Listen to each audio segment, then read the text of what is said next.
ফেলেছে, আল্লাহ নবীকে জানে মেরে দেবে। আল্লাহ ফেরেশতা জিবরাইলকে দিয়ে সংবাদ পাঠিয়ে দিলেন, ও জিবরাইল সালাম যাও, আমার হাবিবকে গিয়ে বলো, আমার হাবিবকে আমি আর মক্কায় থাকতে দেব না, আমার হাবিবকে মদিনাতে হিজরত করতে বলো।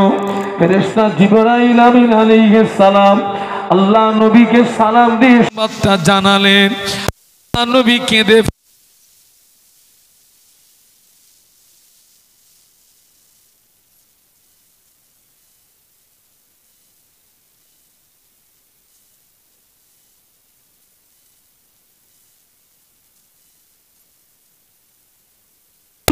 তোদের জাহান্নামের ভিতর থেকে টেনে তুলে ওদের জান্নাতের রাস্তা দেখিয়েছি, ওরা আমাকে মেরে দেবে। ও ভাই জিবরাইল, আল্লাহ আমাকে হিজরত করতে বলেছেন, আমি যাব কি করে? আমার ঘরটা ঘিরে দাঁড়িয়ে পার হলে যে মেরে দেবে। ফেরেশতা জিবরাইল আমিন আলাইহিস সালাম বললেন, আপনি ঘাবড়াবেন না, আল্লাহ পাক জানিয়ে দিয়েছেন আপনি শুধু এক মুষ্ঠ বালু ওদের দিকে নিক্ষেপ করবেন। ওই বালুটা লাগাতে হবে কোথায়? দায়িত্বটা স্বয়ং আমার আল্লাহ নিয়েছেন। ছেলেরা জোরে বলতে পারলে না? এই মোহাব্বতে বলতে পারলে না? তাকবীর দাও তো, নারায়ে তাকবীর। জোরে বলো নারায়ে তাকবীর। হুজুর আপনার শুধু দায়িত্ব এক মুষ্ঠ বালু ওদের দিকে নিক্ষেপ, বাদ বাকি কাজটা আল্লাহর। এই হিজরতের কথা আবু বকর হুজুরকে বলেছেন ক মাস আগে? 6 মাস আগে। অবস্থা দেখেন। আহা, ও আমার মায়েরা, আল্লাহ নবী এক মুষ্ঠ বালু বেঈমানদের দিকে নিক্ষেপ করে গভীর রাত, নিশুতি রাত, আল্লাহ নবী লুকিয়ে লুকিয়ে লুকিয়ে লুকিয়ে আবু বকর সিদ্দিক রাদিয়াল্লাহু আনহুর ঘরের দরজায় গিয়ে একবার ডেকেছেন, ও বাবা আবু বকর। সঙ্গে সঙ্গে কম্পিউটারের মতো দরজা খুলে গিয়েছে। আবু বকর সিদ্দিক রাদিয়াল্লাহু আনহু আল্লাহ নবীর হাতটাকে ধরে ঘরের ভিতরে টেনে নিয়ে দরওয়াজা বন্ধ করে দিলেন। আল্লাহ নবী দেখলেন আবু বকর সিদ্দিক রাদিয়াল্লাহু আনহু ব্যাগেজ লাগেজ মাথায় নিয়ে তৈরি হয়ে দাঁড়িয়ে আছে। আল্লাহ নবী বললেন, ও বাবা আবু বকর, আমি আজকে আসবো তুমি কি করে জানতে পারলে বাবা? তুমি যে তৈরি হয়ে দাঁড়িয়ে আছো। আবু বকর সিদ্দিক রাদিয়াল্লাহু আনহু আল্লাহ নবীর নূরের বদনের দিকে চেয়ে ডুকরিয়ে কেঁদে ওঠে বললেন, ইয়া রাসূলুল্লাহ, ইয়া হাবিবাল্লাহ, হুজুর আপনি আমাকে 6 মাস আগে একদিন আমায় বলেছিলেন আবু বকর, আমি রাসূলুল্লাহ যেদিন মদিনাতে যাব ওই দিন তুমি আমার সঙ্গী হবে। ইয়া রাসূলুল্লাহ, ওই দিন থেকে আমি আবু বকর আমি বড় টেনশনে ছিলাম, আমি বড় পেরেশানিতে ছিলাম। হুজুর আপনি কখন আসবেন? আমি আবু বকর যদি ঘুমিয়ে যাই, আপনি রাসূলুল্লাহ যদি ঘরের দরওয়াজায় দাঁড়িয়ে আবু বকর আবু বকর আবু বকর বলে ডাকেন, আপনার সঙ্গে বেয়াদবি হয়ে যাবে, আল্লাহ পাক নারাজ হয়ে যাবে। এই কথা মনে করে আমি আবু বকর 6 মাস ঘরের দরওয়াজায় আপনার ইন্তজারে 6 মাস ঘরের দরওয়াজায় দাঁড়িয়ে দাঁড়িয়ে রাত কাটিয়ে দিয়েছি। যদি বলতে পারলেন না, আমি 6 মাস ঘুমোইনি। আচ্ছা, এই নবীর জন্য 6 মাস দাঁড়িয়েছিলেন, এটা ইবাদতে শামিল হবে না হবে না? নবী খুশি হয়ে গেলেন, হুজুর আমি 6 মাস ঘুমোইনি, আপনি কখন আসবেন? আমি যদি ঘুমিয়ে যাই ঠিক ওই সময় যদি আপনি আমার ঘরের দরজায় আসেন, বেয়াদবি। 6 মাস ঘুমোইনি। আল্লাহ রাসূল বলেছিলেন, আমি আমার সব সাহাবীদের ঋণকে পরিশোধ করে দিয়েছি, আবু বকরের ঋণটা পরিশোধ করতে পারিনি। আবু বকরের ঋণ পরিশোধের দায়িত্ব আমার পক্ষ থেকে আল্লাহ নিয়েছেন। একটু মহব্বতে বলতে পারলেন না? আরো জোরে বলুন। আবু বকর হুজুরের ঋণ নবীর পক্ষ থেকে পরিশোধের দায়িত্ব কে নিয়েছেন? বাবা, সেই মানুষটা গভীর রাতে কাঁদতেন। কে? আবু বকর সিদ্দিক রাদিয়াল্লাহু আনহু গভীর রাতে কাঁদতেন। আল্লাহ রসুল তার 10 জন জীবিত সাহাবীকে জান্নাতি সার্টিফিকেট দিয়েছিলেন।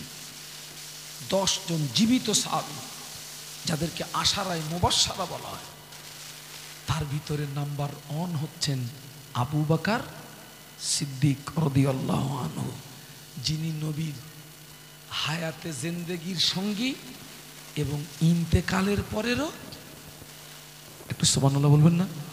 সেই মানুষটা গভীর রাতে কি বলে কাঁদতেন জানেন? ও ছেলেরা, ও মায়েরা, নবী পাকের সাহাবী আবু বকর সিদ্দিক রাদিয়াল্লাহু আনহু গভীর রাত নিশুতি রাতে আল্লাহ পাকের দরবারে হাত তুলে কাঁদতেন।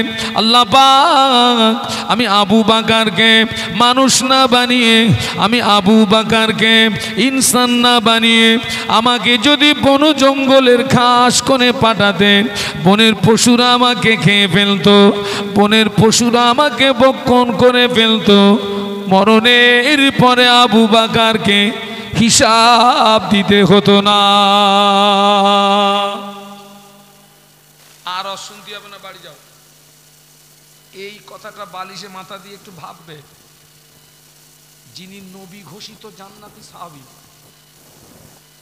যার ঋণ নবীর পক্ষ থেকে পরিশোধের দায়িত্ব নিয়েছেন, সেই মানুষটা গভীর রাতে কাঁদতেছেন কি বলে?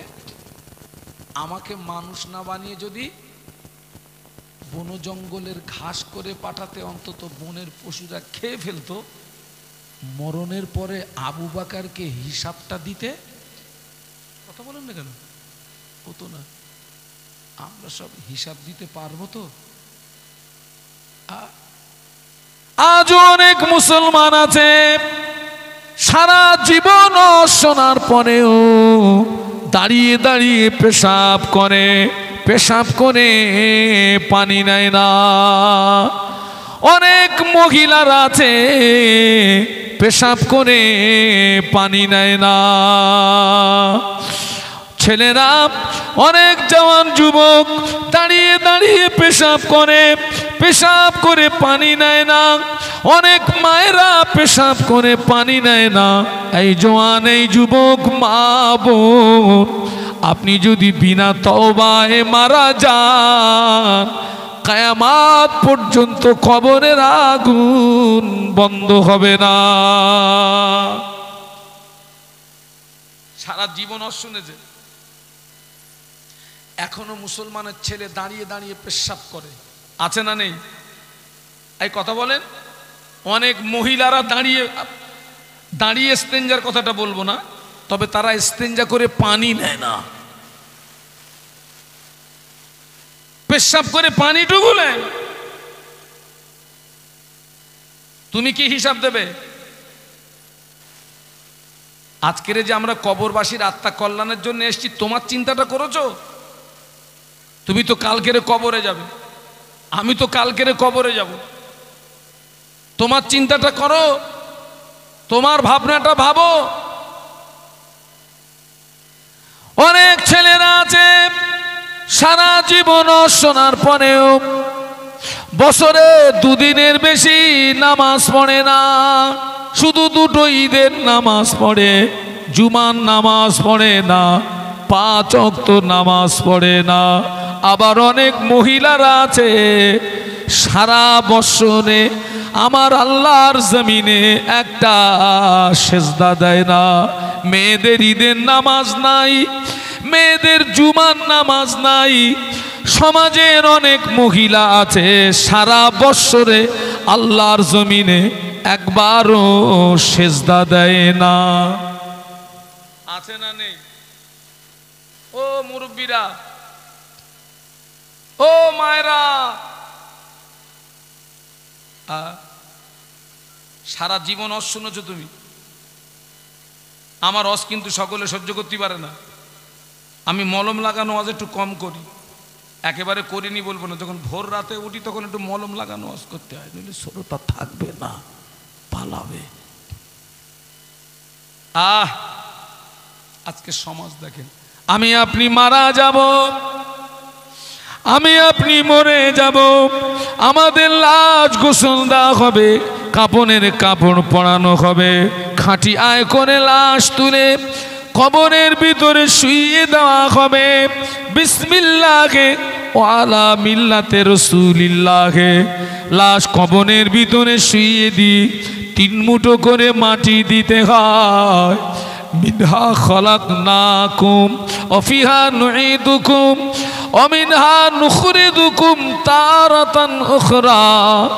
এই বলে 3 মুঠো মাটি দিই, 40 কদম আসতে যতটুকু সময়, এর ভিতরে 2 জন ফেরেশতা কবরের ভিতরে প্রবেশ করবে।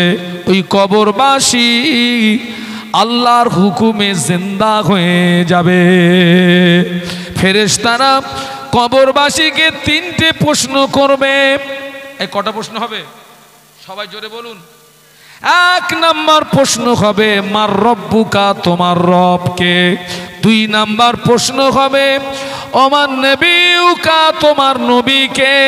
3 নাম্বার প্রশ্ন হবে ওমা দীনুকা, তোমার দিন কি।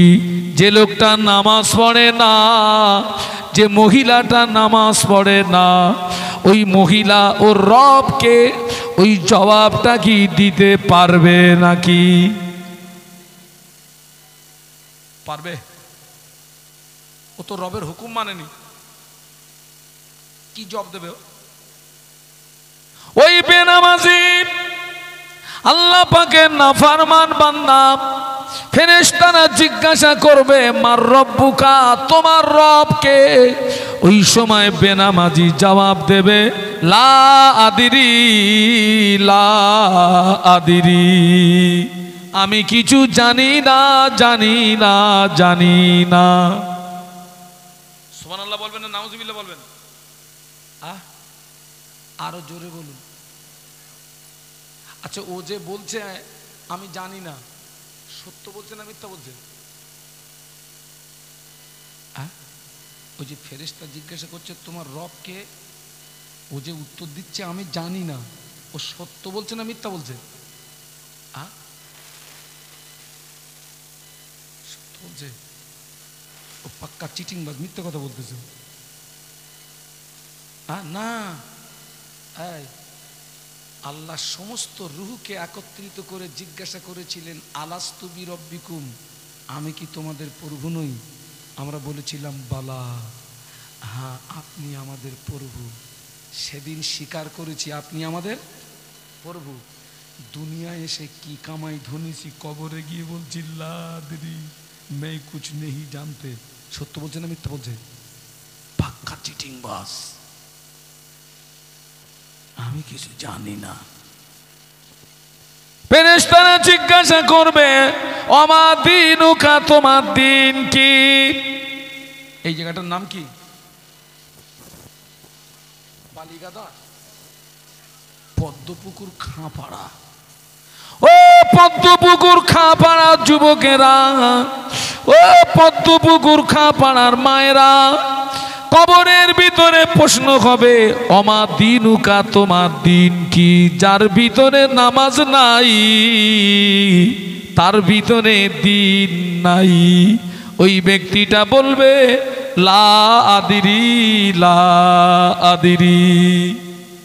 বলুন নাউজুবিল্লাহ। যার ভিতরে নামাজ নেই তার ভিতরে কি নেই? একটু জোরে বলো বাপ। আচ্ছা, আমি কি আপনাদের অ্যাডভান্স কি তাবারক দিদি বলবো? খেয়ে এনে লাগা হোক। চিচি করতেছেন কেন সব? হ্যাঁ, এটা তাকবীর দেন তো, নারায়ে তাকবীর। আরো জোরে বলেন নারায়ে তাকবীর। এই ওই বাড়ি অর্ডার গিয়ে আপনারা একটু শুনে আসেন তো। আমি কিছু খেয়েছি? আমি কিছু খাইনি। আমি 1 কাপ চা খেয়েছিলাম, আর এই আসার সময় একটু চিনি খেয়েছি। চিনি চিনি চিনি চিনি খেয়েছি। আল্লাহ হায়াতে রাখলে সেই বাড়ি গিয়ে খাবো। এই যে সকালবেলা বাড়ির থেকে বেরিয়েছি, আমি কিন্তু দাওয়াত বাড়ি খাইনি, আমি বাড়ির থেকে রান্না করে নিয়ে গেছিলাম। আপনার চাঙ্গা হন, তাকবীর নারায়ে তাকবীর। 3:30-র আওয়াজ দিয়েছেন। এটা আমার অনেক মাহফিল আছে, ফজর বাদে আমি উঠি, ফজর বাদে 8টা-9টা পর্যন্ত চালাই। ওই পূর্ব মেদিনীপুর, পশ্চিম মেদিনীপুর আমার অনেক মাহফিল আছে, ফজর বাদে আমার টাইম। আপনার চাঙ্গা হন, তাকবীর নারায়ে তাকবীর, নারায়ে তাকবীর। বেনামাজি বলবে লাদিরি লাদিরি। প্রতিটা কবরবাসীর কবরে আল্লাহর নবীকে দেখানো হয়। সুবহানাল্লাহ বলুন। কবরের ভিতরে আল্লাহর নবীকে তোলা হবে। বসিরহাটের বড় মাওলানা আল্লামা রুহুল আমিন রাহমাতুল্লাহ আলাইহি লিখেছেন, কবরের ভিতরে আল্লাহর নবীর আত্মিক রূপ দেখানো হবে। আর মিশকাত শরীফের একটা রিওয়ায়েতে এসেছে, আল্লাহর ফেরেশতারা নবীর দিকে ইশারা করে বলবেন, মা কুনতা তাকুলু ফি হাজার রাজুল। এ কবরবাসী এই ব্যক্তি সম্পর্কে কি জানো বলো। ওই কবরবাসী আল্লাহর হুকুম মানে নাই, নবীর কথা মানে নাই।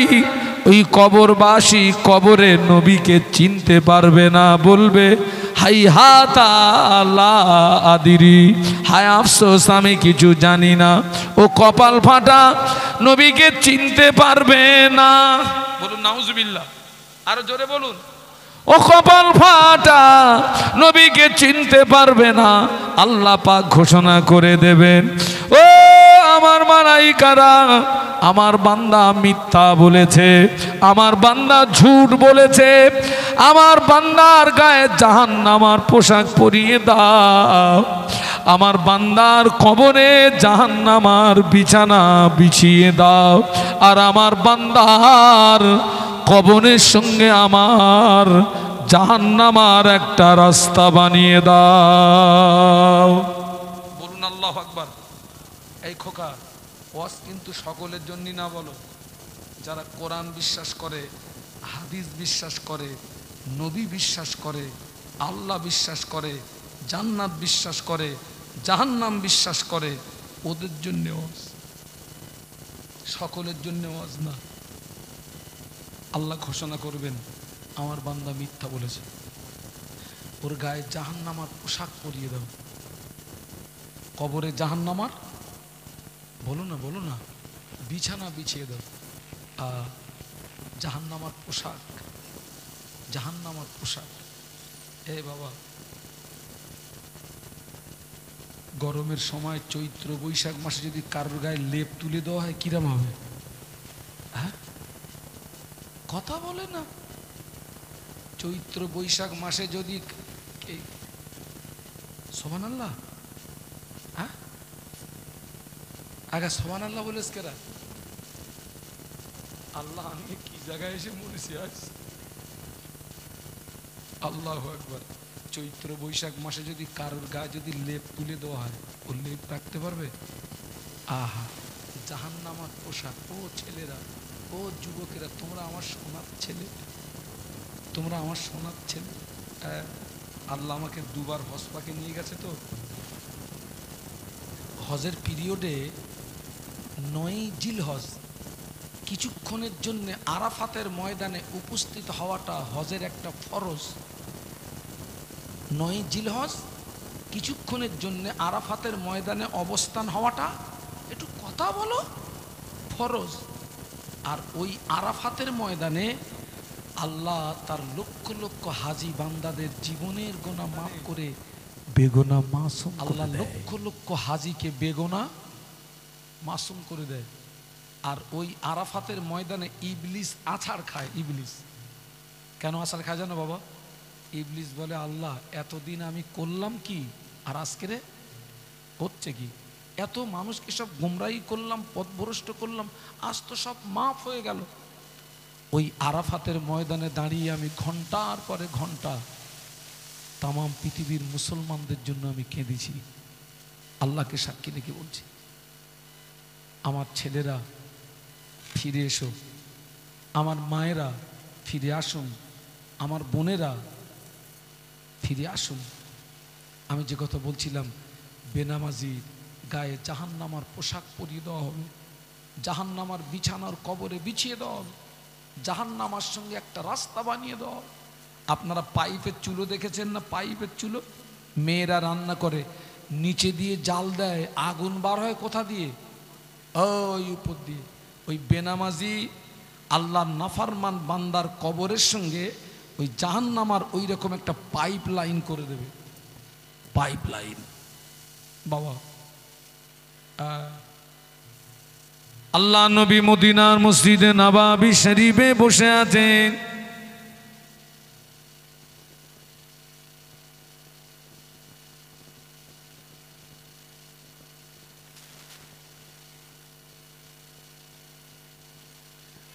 মদিনার মসজিদে নববী শরীফে আল্লাহ নবী বসে আছেন।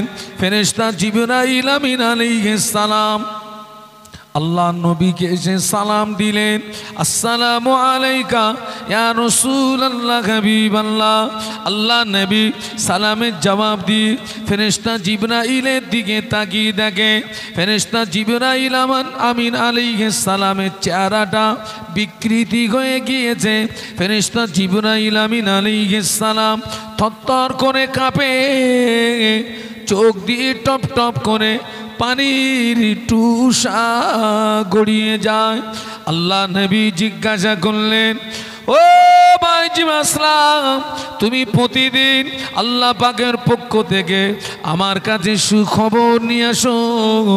তোমার কত নূরানি চেহারা দেখি, আজকে তোমার চেহারার পরিবর্তন ঘটার কারণ কি বলো? তুমি কাঁদছো কেন? ইয়া রাসূলুল্লাহ হাবিবাল্লাহ, আমি জিবরাইল এই মুহূর্তে আল্লাহ পাকের কঠিন জাহান্নাম থেকে ঘুরে আসলাম। সম্ভবত হুজুর এসছেন, তাকবীর দেন তো, নারায়ে তাকবীর, জোরে বলুন নারায়ে তাকবীর। আওলাদে মুজাদ্দেদে জামান, আমার দাদা পীরের আওলাদ, আমার দাদু পীরের আওলাদ, নারায়ে তাকবীর, নারায়ে তাকবীর। সিলসিলায়ে হক ফুরফুরা শারি, সিলসিলায়ে হক মুজাদ্দেদে জামান, আমার দাদা পীরের হক সিলসিলা, আমার দাদা পীরের আওলাদ, নারায়ে তাকবীর। বলুন আলহামদুলিল্লাহ। আলহামদুলিল্লাহ কখন পড়তে হয়? এই আমি কি তোমাদের বলতে বলেছি? ঈদের জ্বালায় আমার আর রস করার মতন নেই। কখন বলতে হয়? আলহামদুলিল্লাহ। ভালো খবর, খুশির সংবাদ শুনি তো, হুজুর এসছেন, এটা খুশির সংবাদ। আর একবার বলুন আলহামদুলিল্লাহ। ও ভাইজি আসসালাম, তুমি প্রতিদিন আল্লাহ পাকের পক্ষ থেকে আমার কাছে সুখবর নিয়ে আসো। তোমার কত নূরানি চেহারা দেখে, হাসিন চেহারা দেখে, আজকে তোমার চেহারার পরিবর্তন ঘটার কারণ কি বলো? ফেরেশতা জিবরাইল আমিন আলাইহিস সালাম বলেছিলেন, ইয়া রাসূলুল্লাহ হাবিবাল্লাহ, আমি এই মুহূর্তে আল্লাহ পাকের কঠিন জাহান্নাম থেকে ঘুরে আসলাম। আল্লাহ পাকের জাহান্নাম এত সত্য, আল্লাহর জাহান্নামের আগুন এত কঠিন, আমি জিবরাইল জাহান্নামকে পরিদর্শন করার সঙ্গে সঙ্গে আমার চেহারাটা বিকৃতি হয়ে গিয়ে আমার চোখের পানি গড়িয়ে যায়। বলো না আল্লাহু আকবার, জবান খুলে বলো না, আমি এক্ষুনি জাহান্নাম থেকে ঘুরে আসছি। আল্লাহ নবী বলেছিলেন, ও ভাই আসলাম, জাহান্নামের ভিতরে কি কি দেখলে ভাই আমাকে একটু বলো না ভাই, আমাকে একটু শোনাও না ভাই। ইয়া রাসূলুল্লাহ হাবিবাল্লাহ, জাহান্নাম হলো 7টি। জাহান্নামের একটি দরওয়াজা থেকে অপর দরওয়াজা 70 বছর এই রাস্তা হবে। একটি দরওয়াজা থেকে অপর দরওয়াজা তাপ 70 গুণে বেশি হবে। ইয়া রাসূলুল্লাহ, আল্লাহ পাক জাহান্নামের আগুনকে 1000 বছর জ্বালালেন। 1000 বছর জ্বালানোর পরে জাহান্নামের আগুনের রং হলো সাদা। আল্লাহ আবার 1000 বছর জ্বালান। 1000 বছর জ্বালানোর পরে জাহান্নামের আগুনের রং হলো লাল। আল্লাহ আবার 1000 বছর জ্বালান। 1000 বছর জ্বালানোর পরে জাহান্নামের আগুনের রং হলো কালো। ইয়া রাসূলুল্লাহ গে, ইয়া হাবিবাল্লাহ, জাহান্নামের আগুনে তো কালো, যারা জাহান্নামী হবে আগুনের মতো পাশাপাশি দাঁড়িয়ে থাকবে, কিন্তু না না, একে অপরকে দেখতে পাবে না। বলো না আল্লাহু আকবার, একটু জবান খুলে বলো না। আল্লাহ নবী ফেরেশতা জিবরাইল আলাইহিস সালাম বললেন, ইয়া রাসূলুল্লাহ, হাবিবাল্লাহ, জাহান্নামীদের যে পোশাক হবে, জাহান্নামীদের যে পোশাক হবে, ওই পোশাকটাকে নিয়ে আসমান এবং জমিনের মাঝখানে যদি ঝুলিয়ে দেওয়া হয়, জাহান্নামীদের পোশাকের তাপে তামাম পৃথিবীর মানুষ মারা যাবে। ইয়া রাসূলুল্লাহ, ওই জাহান্নামকে যদি একটা সূচ দিয়ে সিদ্ধর করে দেওয়া হয়, সূচের সিদ্ধর দিয়ে সরিষা দানা পরিমাণে জাহান্নামের আগুন পৃথিবীর জমিনে যদি নেমে আসে, পৃথিবীটা পুড়ে সারখার হয়ে যাবে। আল্লাহ নবী শুনছিলেন, আল্লাহ নবী নূরের চোখ দিয়ে দাদ্দার দাদ্দার দাদ্দার করে পানি গড়িয়ে যায়। আল্লাহ নবী জাহান্নামের বর্ণনা শুনছিলেন, আল্লাহ নবীর চোখ দিয়ে দাদ্দার দাদ্দার করে পানি গড়িয়ে যায়। ও ছেলেরা, যারা বেনামাজি হবে ওদের গায়ে ওই জাহান্নামের পোশাক পরিয়ে দেওয়া হবে, ওদের কবরে জাহান্নামের বিছানা বিছিয়ে দেওয়া হবে, ওদের কবরের সঙ্গে আমার আল্লাহ পাকের জাহান্নামের একটা রাস্তা বানিয়ে দেওয়া হবে। কবরবাসীদের উপলক্ষে মাহফিল দিয়েছেন ছেলেরা, ভয়টা তো আমাদের। এই যে 3টে প্রশ্ন করা হবে কবরবাসীদের, যারা কবরে চলে গেছে ওদের প্রশ্নের পর্ব কমপ্লিট হয়ে গেছে, বাকি আছে কাদের? আমাদের। আমাদের জীবিত বাবা, ভয়টা আমাদের। ছেলেরা, পায়ে ধরে বলে যাচ্ছি, আর নামাজ ছেড়োনি। এই পায়ে ধরে বলে যাচ্ছি, আর নামাজ ছেড়োনি। তামাম পৃথিবীর জমিনে মুসলমানদের আল্লাহ ছাড়া আর কেউ, বলুন বলুন বলুন, সব আমাদের দুশ্মন। সব আমাদের কি? সব দুশ্মন। আল্লাহ ছাড়া কেউ নেই। তার বাস্তব নমুনা আপনি প্যালেস্টাইন দিকে দেখুন, নিরীহ মানুষদের, গোলাপ ফুলের মতো শিশু বাচ্চাদেরকে বোমের আঘাতে উড়িয়ে দেওয়া হচ্ছে, কোনো প্রতিবাদ নাই। কিন্তু এইটা যদি ঘুরিয়ে বলি, কোনো একটা মুসলিম রাষ্ট্র যদি ওই রকম একটা কোনো অমুসলিম রাষ্ট্রের উপরে এই হত্যা চালাতো, ও মুসলিম রাষ্ট্র থাকতো না ধুলিস্যাৎ হয়ে যেত? বলুন বলুন। আমাদের আল্লাহ ছাড়া কেউ নেই, কেউ নেই। আপন হচ্ছেন আল্লাহ। আজকের সেই আল্লাহর শ্রেষ্ঠ ইবাদত আমরা নামাজ থেকে দূরে। বড় দুঃখ, বড় আফসোস, আমরা সব করার সময় পাই, নামাজ পড়ার। অনেক মেয়েরা সব করার সময় পেলেন মা, নামাজটা পড়ার সময় পেলেন না। এই যে আজকের মাহফিল হচ্ছে, খবরলে দেখেন সব আশেপাশে বাড়িতে সব কুটুম এসছে না? এসছে না? হ্যাঁ, আপনার বাড়িতে কুটুম এসছে, মেহমান এসছে, আপনি মেহমানদারি করুন, আলহামদুলিল্লাহ। কিন্তু খবরলে দেখেন কে জানো, ওই মেহমানদারি করতে গিয়ে ওই মা আজকের এশার নামাজ পড়েনি। ঠিক বলছি না ভুল বলছি? তবে সব মা না, সব মা খারাপ না। আচ্ছা, যিনি কুটুম্বিতে করতে গিয়ে, মেহমানদারি করতে গিয়ে এশার নামাজ ছেড়ে দিয়েছেন, ওনার লাভ হলো না লস হলো? আমি তো দৃষ্টান্তটা এইভাবে দেবো, আপনার 50 পয়সা হারিয়ে গেছে, আপনি 1.5 টাকার মোমবাতি কিনে খুঁজতেছেন, হারিয়ে গেছে কত? 50 পয়সা। মোমবাতির দাম 1.5 টাকা, 1.5 টাকা। ও মা, কিয়ামতের ময়দানে যেদিন আল্লাহ না করুক একটা নেকির যদি আপনার প্রয়োজন হয়, আপনি যাকে আদর যত্ন করে খাইয়েছেন, ওরে যদি ধরে বলেন আমার একটা নেকি দে না, তোরে সেই খাইয়েলাম গলা পর্যন্ত গরুর গোস্ত, একটা নেকি দাও তো, দেবে? দেবে? আল্লাহ কোরআনে বলেছেন, ইয়াউমা ইয়াফিরুল মারউ মিন আখিহি ওয়া উম্মিহি ওয়া আবিহি ওয়া সাহিবাতিহি ওয়া বানি। বলো না আল্লাহু আকবার। ছেলের একটু জবান খুলে বলো না, তাকবীর দাও, নারায়ে তাকবীর। ইয়াউমা ইয়াফিরুল মারউ মিন আখিহি ওয়া উম্মিহি ওয়া আবিহি ওয়া সাহিবাতিহি ওয়া বানি। আখি মনে ভাই, উম্মুন মনে মা, আবি মনে পিতা। কিয়ামতের ময়দানে মা তোমায় চিনবে না, ভাই তোমায় চিনবে না, বাপও তোমায় চিনবে না, কেউ চিনবে না, চিনবে না। ও আমার মায়েরা, কিন্তু যারা নামাজি হবে, আল্লাহওয়ালা হবে, জাকিরিন হবে, সালেহিন হবে, ওদের লাশ কবরে রাখা হবে। ফেরেশতারা জিজ্ঞাসা করবে, মার রব্বুকা, তোমার রবকে? ওই নামাজি বান্দা হাসি মুখে খুশি মুখে বলবে, রব্বি আল্লাহ। সুবহানাল্লাহ বলবেন না?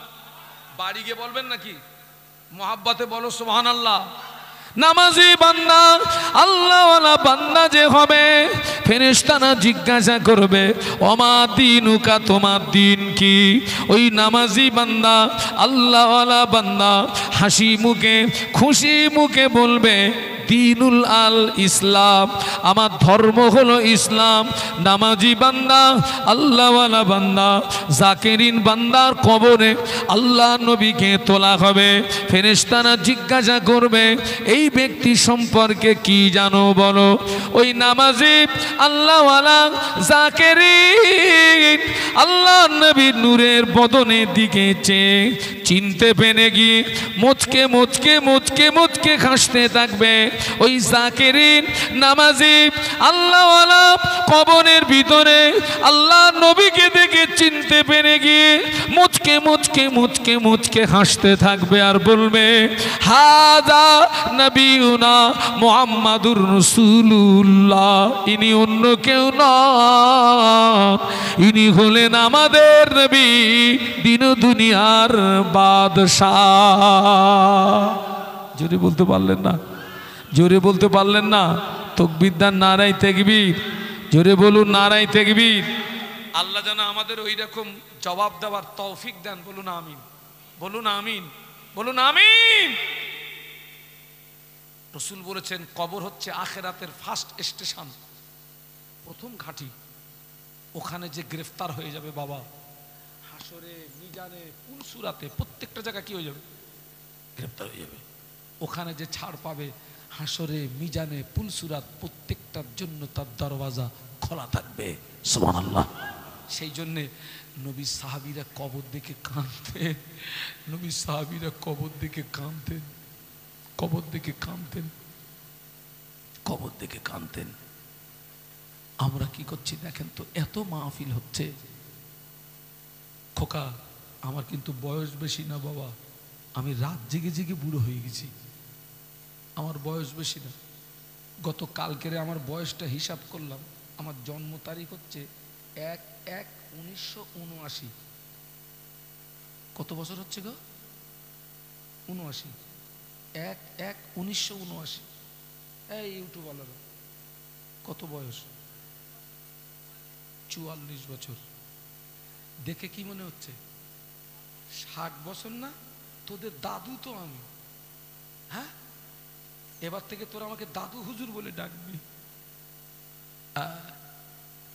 রাত জেগে জেগে বুড়ো হয়ে গেছি, কালকের ছেলে আমি, কালকের ছেলে। এখন আমি আমার জন্মস্থান বাড়ি ওই হাসনাবাদ নদী পেরিয়ে 17 কিলোমিটার, জায়গাটার নাম ধানিখালি, ওটা হচ্ছে আমার জন্মস্থান। এখন আমি বসিরহাটের সংলগ্ন বিরামনগরের বাসিন্দা। তো এখন আমি আমার ওই জন্মস্থান বাড়ি যাওয়ার সময় পাইনি আমি। তো ওই 3 মাস 4 মাস কি 6 মাস পরে যখন বাড়ি যাই, অনেকে আমাকে চিনতে পারে না, বলে তুই সেই শাহানুর না কি রে, তুই তো পুরো বুড়ো হয়ে গেছিস রে। আমার ছেলেরা নামাজি যারা হবে, আল্লাহওয়ালা যারা হবে, জাকিরিন যারা হবে, সালেহিন যারা হবে, তারা আল্লাহ কবরে তাদের জবান থেকে ওই 3টে প্রশ্নের জবাব বার করিয়ে নেবেন। সুবহানাল্লাহ। আল্লাহ পাক সঙ্গে সঙ্গে ঘোষণা করে দেবে। কি ঘোষণা করবে? ও আমার মালায়েকারা, ও আমার ফেরেশতারা, আমার বান্দা হক বলেছে, আমার বান্দা সত্য বলেছে, আমার বান্দা হক বলেছে, আমার বান্দা সত্য বলেছে, আমার বান্দার গায়ে জান্নাতি পোশাক পরিয়ে দাও, আমার বান্দার কবরের সঙ্গে আমার বান্দার কবরে জান্নাতের বিছানা বিছিয়ে দাও, আর আমার বান্দার কবরের সঙ্গে আমার রহমতের দয়ার জান্নাতের একটা রাস্তা বানিয়ে দাও। যদি বলো না, এই মহব্বতে বলো না। নামাজি আল্লাহওয়ালা যারা হবে ওদের গায়ে জান্নাতি পোশাক পরিয়ে দেবে, ওদের কবরে জান্নাতের বিছানা বিছিয়ে দেবে, কবরের সঙ্গে জান্নাতের একটা রাস্তা। আল্লাহ পাক ফেরেশতাদেরকে বলবে, ফেরেশতারা আমার বান্দাকে ঘুমাতে বলো, আমার বান্দা খুব কষ্ট করেছে দুনিয়া, ও আমাকে খুশি করতে গিয়ে সারা রাত ঘুমোয়নি, রাত জেগে জেগে তাহাজ্জুদ পড়েছে, কোরআন তেলাওয়াত করেছে, মাহফিল শুনেছে, ওয়াজ নসিহত শুনেছে, জিকির করেছে, আমার বান্দার ঘুম হয়নি, আমার বান্দাকে কবরে একটু আরামের ঘুম ঘুমাতে বলো। সুবহানাল্লাহ বলো। ফেরেশতারা বলবে, আল্লাহ কতদিন ঘুমাতে বলবো? আল্লাহ বলবে, ইলা ইয়াউমিল কিয়ামা, কিয়ামত পর্যন্ত আমার বান্দাকে ঘুমাতে বল। সুবহানাল্লাহ। এই জোরে বলো। এই ছেলে, তোদের যাদের বিয়ে হয়নি তোরা জবাবটা দিতে পারবি নি। এই যাদের বিয়ে হয়েছে বাসর রাতটা ছোট হয় না লম্বা হয়? কারোর বিয়ে হয়নি, ছোট হয়। এই সবে ঢুকলাম বাসর ঘরে, স্ত্রীর সঙ্গে 2-4টে কথা না বলতে বলতে ভাবিরা দরজায় আঘাত করছে, ওঠ, বেলা উঠে গেছে। যারা আল্লাহওয়ালা হবে, নামাজি হবে, রোজাদার হবে, জাকিরিন হবে, সালেহিন হবে, ওদের কবরের জগৎটা ওই রকম বাসর রাতের মতো ছোট হয়ে যাবে, এক ঘুমে কিয়ামত হয়ে যাবে। বলো না সুবহানাল্লাহ। এক ঘুমে কিয়ামত। আমি আমার কথা দিয়ে বলি, আমার কিন্তু রাতে ঘুম হয় না। আমি এখন এখান থেকে বাড়ি যাবো তো ঘুম আসবে না, সেই ফজরের নামাজ পড়ে এইবারে হুজুরকে আত্মকে ধরে রাখতে পারবো না, আমি শুয়ে পড়বো। হ্যাঁ, এইবারে সবে মাত্র শুয়েছি, ঘন্টাখানিক পরে যদি কেউ আমাকে ডাকে ডিস্টার্ব হবে না? হবে না? এই আমাকে ডাকলি কেন? ততই বছর যারা আল্লাহওয়ালা হবে, জাকিরিন হবে, সালেহিন হবে, ওদের যেই কবরের জগৎটা বাসর রাতের মতন ছোট হয়ে যাবে।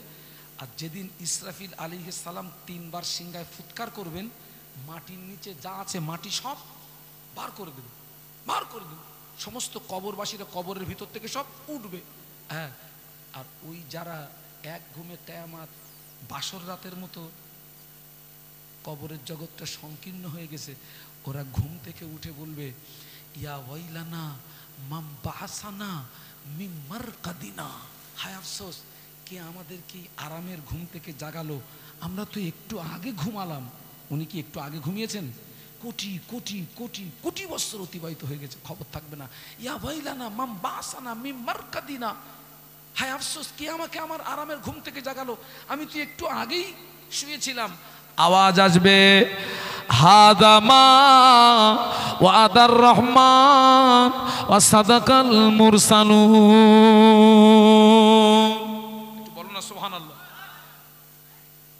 আওয়াজ আসবে, আল্লাহ পাক যে ওয়াদা করেছিলেন আর নবীরা যে সত্য কথা বলেছিলেন, সেই কিয়ামত আজকে অনুষ্ঠিত হচ্ছে। সুবহানাল্লাহ। আহা আহা। ও আমার ভাইরা, ও যুবকেরা, কিয়ামতের ময়দানে, কিয়ামতের ময়দানে আমাদের মাথার উপরে সূর্য, এই সূর্যে 12টি মুখ হবে, আরো 11টা বেশি হবে। সূর্যে তাপে জমিনটা পুড়ে লাল তামা হয়ে যাবে।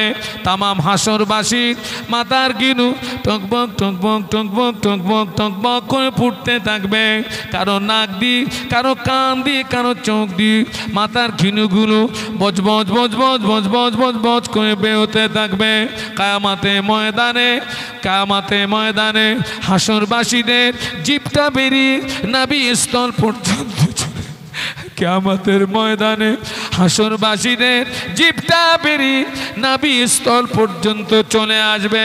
তামাম হাসর জুড়ে একটি আওয়াজ শুনতে পাওয়া যাবে, পানি পানি পানি পানি পানি পানি পানি পানি পানি পানি পানি পানি। কিয়ামতের ময়দানে সকলে উলঙ্গ অবস্থায় উঠবে, ল্যাংট অবস্থায় উঠবে। আম্মা জান আয়েশা সিদ্দিকা রাদিয়াল্লাহু তাআলা আনহা আল্লাহ নবীকে বলেছিলেন, ইয়া রাসূলুল্লাহ, কি লজ্জার কথা, কি শরমের কথা, উলঙ্গ অবস্থায় হাসর হবে, ল্যাংট অবস্থায় হাসর হবে। আল্লাহ নবী বলেছিলেন, ও বিবি আয়েশা, ওই দিনটা এত কঠিন দিন হবে, এত ভয়াবহ দিন হবে। হাসরবাসী উলঙ্গ অবস্থায় হাসর হবে ঠিকই, কিন্তু একে অপরের দিকে তাকানোর মতো সময় পাবে না।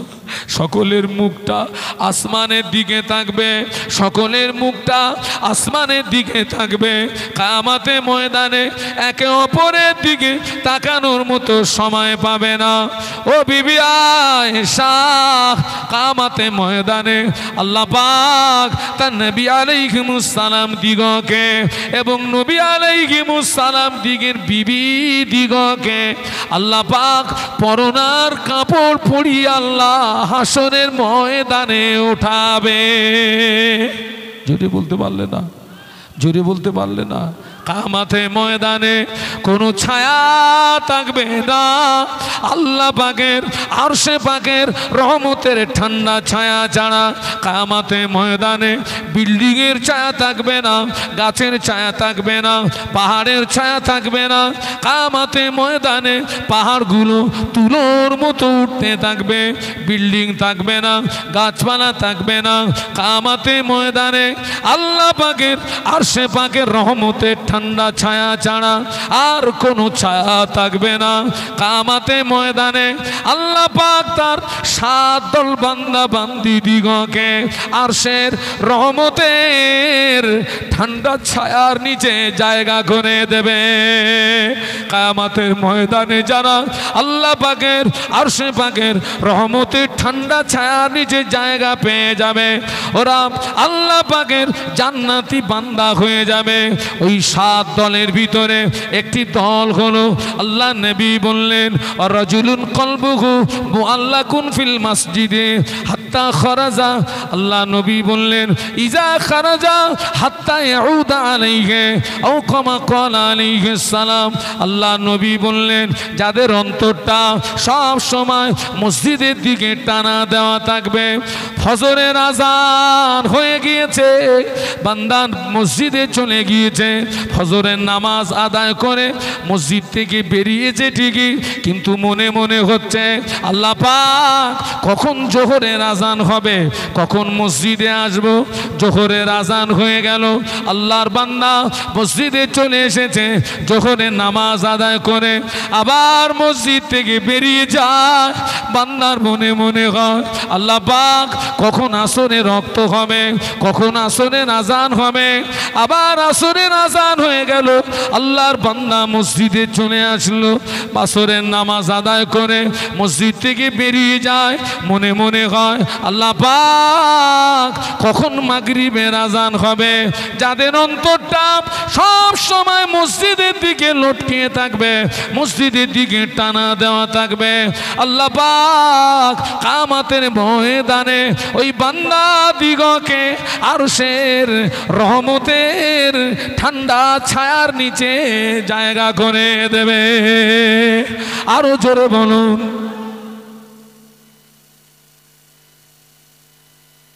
আমার ছেলেরা, আমার যুবকেরা, আমি তোমাদের ভাই মোহাম্মদ শাহানুর আলম। বাবা ফিরে আসো। ওই কবরবাসীরা যারা মরে কবরে চলে গেছে বাবা, ওরা আমাদের সঙ্গে কয়েকটা ব্যাপারে হিংসা করে গো। ওই কবরে শুয়ে শুয়ে আমাদের সঙ্গে হিংসা করে। জানেন, কবরবাসীরা আমাদের সঙ্গে হিংসা করে। কি হিংসা করে? ও আমার ছেলেরা, তোরা 5 ওয়াক্ত নামাজ পড়তে পারিস, আমাদের নামাজের দরওয়াজা বন্ধ হয়ে গিয়েছে। তোরা রমজান শরীফের রোজা রাখতে পারিস, আমাদের রমজানের রোজা রাখার দরওয়াজা বন্ধ হয়ে গিয়েছে। তোরা দান ধান করতে পারিস, আমাদের দান ধান করার রাস্তা বন্ধ হয়ে গিয়েছে। ওই কবরবাসীরা তোমার আমার সঙ্গে হিংসা করে। বাড়ি গিয়ে ভাববে নামাজ পড়বে কি পড়বে না। মায়েরা, ও মায়েরা, অধিকাংশ মেয়েরা নামাজ পড়ে না, অধিকাংশ মায়েরা নামাজ পড়ে না, অধিকাংশ মায়েরা। আর আল্লাহ রসুল মেয়েরাজের রাতে জান্নাত যেমন পরিদর্শন করেছিলেন, জাহান্নামও তেমন পরিদর্শন করেছিলেন। আল্লাহ নবী জাহান্নাম পরিদর্শন করতে গিয়ে দেখেন মেয়েরা বেশি বেশি জাহান্নামে। কারা গো? জোরে বলুন, জোরে বলুন, কারা? মেয়েরা বেশি বেশি জাহান্নামী। মেয়েরা আল্লাহ রসুল দেখি অধিকাংশ নারীরা জাহান্নামী। পুরুষদের চেয়ে মেয়েদের জান্নাতে যাওয়া সহজ। আল্লাহ নবী সহিহ হাদিস, যে মহিলা কিয়ামতের ময়দানে 4টে প্রশ্নের জবাব দিতে পারবে, ওই মহিলাটির জন্য আল্লাহ পাকের 8টা রহমতের দয়ার জান্নাতের দরওয়াজা খোলা থাকবে। সুবহানাল্লাহ বলতে পারলেন না? একটু জোরে বলেন না, একটু মহব্বতে বলেন না। যে মহিলা কিয়ামতের ময়দানে 4টে প্রশ্নের জবাব দিতে পারবে, ওই মহিলাটির জন্য 8টি জান্নাতের দরওয়াজা খোলা থাকবে।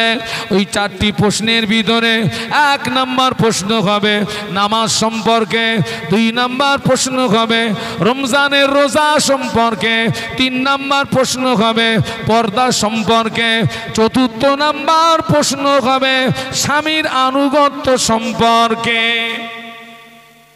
কত পার্সেন্ট পাস করবে আর কত পার্সেন্ট ফেল করবে? শতকরা 80% না 90% মেয়েরা লেটার সহ ফেল করবে। শুধু ফেল না, এই কি সহ ফেল বলেছি? লেটার সহ ফেল।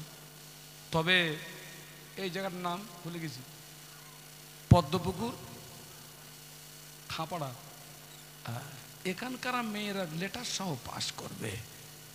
এনারা নামাজ ছাড়া বাঁচে না।